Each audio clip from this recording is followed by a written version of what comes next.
রোদে পুড়ে যাওয়া মুখটা আয়নায় দেখে হাসল রাশেদ। হাসিটা ক্লান্ত, তবুও মায়া ভরা। 6 বছর হলো সে প্রবাসে, দূর দেশের এক মরুভূমির শহরে কাজ করে নির্মাণ শ্রমিক হিসেবে।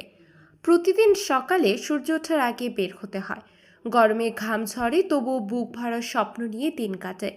রাশেদের গ্রাম কুমিল্লার এক প্রান্তে। মা, স্ত্রী আর ছোট ছেলে তানিম থাকে সেখানে। ফোনে প্রতিদিন কথা হয়, কিন্তু স্পর্শ করার মতো নয় সেই দেখা। ভিডিও কলের পর স্ক্রিনে যখন ছেলের হাসি দেখে, বুকটা হালকা জ্বলে ওঠে। বাবা, তুমি কবে আসবা?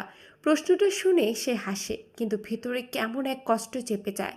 প্রতিদিন বিকেলে কাজ শেষে রাশেদ বসে যায় এক কোণে। পাশেই থাকে তার বন্ধু কামাল, একই গ্রামের ছেলে। দুজনেই এক কাপ গরম চা হাতে নিয়ে গল্প করে। দেশের গল্প, গ্রামের হাট, নদীর পার, ঈদের সকাল। কামাল বলে, রাশেদ ভাই জানেন, গতবার বাড়ি গিয়ে দেখি মা একলা হয়ে গেছে, কিন্তু আমি কিছুই করতে পারি না। রাশেদ মৃদু হেসে বলে, আমরাও তো এই কষ্টটা বেঁচে খাই কামাল। আমাদের ঘামেই ঘরে আলো জ্বলে।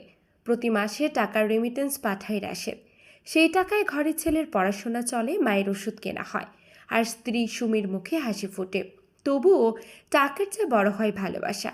মাঝরাতে কখনো কখনো বিছানায় শুয়ে সে ফোনের স্ক্রিনে পুরনো ছবিগুলো দেখে।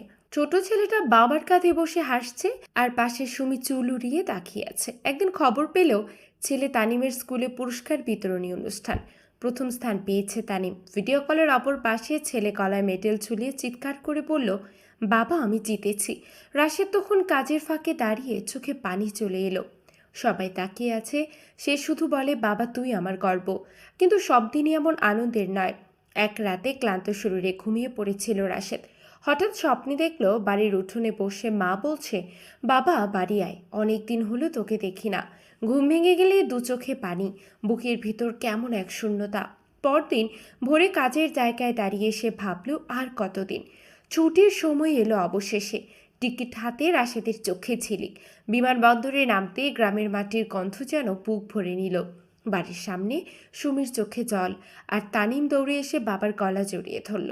রাশেদ শুধু বলল, এই মুহূর্তটার জন্যই তো বেঁচেছিলাম। রাতের খাবারে মা পাশে বসে বলল, তুই না আসলে ঘরটা ফাঁকা লাগে রে বাবা। রাশেদ হাসল, মা, ঘরটা কখনো ফাঁকা হয় না। তোমাদের ভালোবাসা সবসময় আমার সঙ্গে থাকে। কয়েকটা দিন আনন্দে কেটে গেল। ছেলেকে নিয়ে নদীর পাড়ে ঘুরল, পুরনো বন্ধুদের সঙ্গে আড্ডা দিল। কিন্তু সময় কত নিষ্ঠুর, ফেরার দিন এসে গেল। বিমানবন্দরে বিদায়ের মুহূর্তে সুমি চোখ মুছে বলল, তুমি না থাকলে মনটা শূন্য লাগে। রাশেদ উত্তর দিল, আমি তো যাচ্ছি, কিন্তু আমার মন পড়ে থাকবে এই ঘরেই। বিমান যখন আকাশে উঠল, নিচে তাকিয়ে রাশেদ দেখল তার দেশের মাটি ছোট হয়ে যাচ্ছে। তবুও মনে হলো এই ছোট্ট মাটির টানি তাকে বাঁচিয়ে রাখে। প্রবাসে থেকেও তার হৃদয় সবসময় দেশে, মায়ের মায়ায়, স্ত্রীর ভালোবাসায় আর সন্তানের হাসিতে বাঁধা এক অদৃশ্য বন্ধনে। প্রবাসে থাকা মানে শুধু পরিশ্রম নয়, এটা এক অদ্ভুত ভালোবাসা, যেখানে দূরত্ব থাকলেও হৃদয়ের বন্ধন কখনো দূরে যায় না।